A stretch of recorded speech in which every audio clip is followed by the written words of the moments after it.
Dinosaur.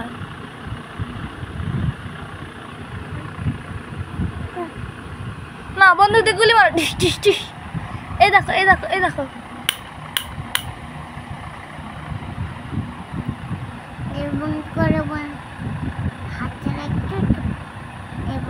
নমস্কার বন্ধুরা, কেমন আছে সকালে? আশা করি সকালে অনেক অনেক ভালো আছে। চলে এসেছি আজ আবার একটা ছোট্ট মিনি ব্লগ নিয়ে। বড় ব্লগ তো দিতেই পারছি না, আগেই বলেছি বড় ভিডিও করতে পারছি না সেরকম একটা। আর দেখলেই তো অর্জুন গেছে ওই পাশে, হচ্ছে আমার কাছেই পড়তে আসে, ও আমার স্টুডেন্ট দোয়েল। ও নিয়ে গিয়েছে অর্জুনকে, আর ও ওখানে খেলা করছে। তো আজকে হচ্ছে চাল ভিজিয়েছি গরমের সময়, যদিও বা তবু অনেকদিন থেকে বাড়িতে ভগবানকে ভোগে একটু পিঠে দেওয়া হয়নি, তাই ভাবলাম আজ একটু সেমাই বানাবো আর তার সাথে একটু পিঠে বানাবো। তো এই দেখো বুনু এখানে নারকেলটা কুড়ে নিচ্ছে, আর আমি হচ্ছে চালটা বেটে নিলাম। আর জলটা একটু গরম করতে বসিয়েছি, একটু গরম জল লাগবে। তো চালটা বাটা হয়ে গিয়েছে। আজকে চাল বাটা দিয়ে পিঠে বানাবো। সবসময় তো সুজি ময়দা এসব দিয়েই বেশিরভাগ বানাই, তো অনেকদিন বাদে ভাবলাম আজ একটু চাল দিয়েই পিঠে বানাই। তো সেই জন্য আমি একটু গোবিন্দভোগ চাল, আর মানে আতপ চাল গোবিন্দভোগের, আর তার সাথে একটু সেদ্ধ চালকে ভিজিয়ে দিয়েছিলাম, তো সেটাই বেটে নিয়েছি। আর আজ করব পাটিসাপটা পিঠে। আর এদিকে নারকেলটাকে একটু পুরো বানিয়ে নিচ্ছি। নারকেলটা দিয়ে একটু চিনি দিলাম, এরপরে ভালো করে পাক করে নেব। আর তারপরে একটু আদাও কিন্তু এর সঙ্গে অ্যাড করে দেবো। তো যাই হোক, তোমরা কারা কারা পিঠে পুলি খেতে ভালোবাসো আমাকে কিন্তু অবশ্যই কমেন্ট করে জানাতে ভুলো না। আর কে কোথা থেকে ভিডিওটা দেখছো সেটাও কিন্তু আমাকে অবশ্যই কমেন্ট করে জানাবে।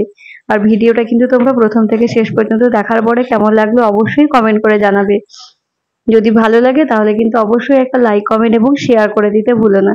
তো যাই হোক, ভালো করে নেড়ে নেড়ে নারকেলের পুরটা তো বানিয়ে নিলাম, পুর বানানো হয়ে গিয়েছে। আর এখন আমি সিমাইয়ের জন্য একদিকে দুধ গরম করতে বসিয়ে দিয়েছি, আর একদিকে ঘিটা শেষ হয়ে এসছে, প্রায় অল্প ঘি ছিল। তো ঘি দিলাম, আর ঘিতে একটা তেজপাতা দিলাম। ঘি তেজপাতা গরম করে তাতে সিমাইটা দিয়ে খুব ভালো করে লাল করে সিমাইটাকে এবারে ভেজে নেব। সিমাইটাকে ভালো করে ভেজে নেওয়ার পরে তারপরে আমি এটাকে দুধের সাথে অ্যাড করব। এই যে একদিকে ভালো করে দুধটাকে কিন্তু জাল দিয়ে নিচ্ছি, কারণ সেমাইটা দুধের ভেতরে দেওয়ার পরে ওটাকে কিন্তু আর খুব বেশিক্ষণ নাড়ানো যাবে না, তাহলে কি হবে সেমাইটা অনেকটা ঘেটে যেতে পারে, আর ঘেটে গেলে তো গন্ধ বাকিয়ে যাবে একদম। তো যাই হোক, সেই জন্য হচ্ছে সেমাইটাকে আমি আলাদা ভেজে নিচ্ছি, আর দুধটাকেও আলাদা করে জাল করে নিচ্ছি ভালো করে। তো দুধটাকে ভালো করে জাল করে নিয়েছিলাম, তার মধ্যে ভাজা সেমাইটাকে দিয়ে দিলাম, দিয়ে দিলাম এক মুঠো কিশমিশ, আর আমি দিয়ে দেবো এর সাথে অল্প সামান্য কিছু পরিমাণ কাজু। কাজুটাকে তোমরা ইচ্ছে করলে ভেজেও দিতে পারো, আমি আর আজকে ভেজে দিইনি, আমি কাজুটাকে এমনিই দিয়েছি। ব্যাস, এবার কিছুক্ষণ ফুটিয়ে নিলেই হচ্ছে রেডি হয়ে যাবে। আর একটু মিষ্টিও পরিমাণ মতো অ্যাড করে দিলাম। তো ভিডিওটা আজকে আর বড় করছি না, এখানেই ভিডিওটা শেষ করছি। সবাই ভালো থেকো, সুস্থ থেকো, দেখা হবে তোমাদের সাথে পরবর্তী ভিডিওতে। আর তোমরা আমাকে অনেক অনেক সাপোর্ট করো, অনেক অনেক ভালোবাসা দিও, যাতে আমি আরো এগিয়ে যেতে পারি। আর তোমরা চ্যানেলটাকে কিন্তু অবশ্যই সাবস্ক্রাইব করো, ভিডিওটাকে শেয়ার করতে কিন্তু ভুলো না। Tata, bye bye.